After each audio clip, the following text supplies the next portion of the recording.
Coverage ન્યૂઝમાં આપનું સ્વાગત છે। 10મી વાઇબ્રન્ટ ગુજરાત ગ્લોબલ ઇન્વેસ્ટર્સ સમિટને લઈ 3 દિવસ અમદાવાદ એરપોર્ટ પર દેશ વિદેશના શેડ્યુલ નોન શેડ્યુલની 400 ફ્લાઇટનું અવરજવરનો રેકોર્ડ નોંધાશે।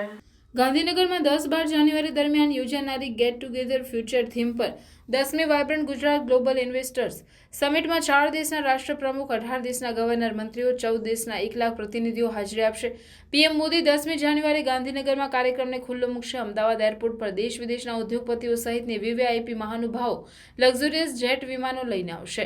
400 ફ્લાઇટની અવરજવરનો રેકોર્ડ નોંધાશે। 3 દિવસ દરમિયાન અમદાવાદ એરપોર્ટ પર દેશ વિદેશના 150થી વધુ ચાર્ટર્ડ ફ્લાઇટોની અવરજવરથી વ્યસ્ત રહેશે।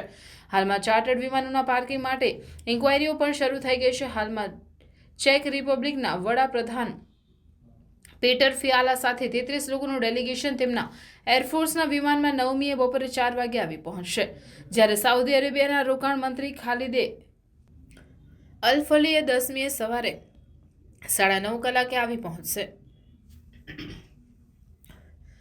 જ્યારે પુણેની ઇમર્સન કંપનીના સીઈઓ સુરેન્દ્રલાલ કરસનભાઈ સહિત 4 પ્રતિનિધિઓ આવશે।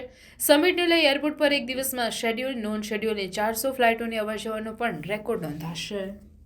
अन्य खबरों के लिए चैनल को सब्सक्राइब कीजिए। खबरों का नोटिफिकेशन पाने के लिए बेल आइकॉन को जरूर दबाएं।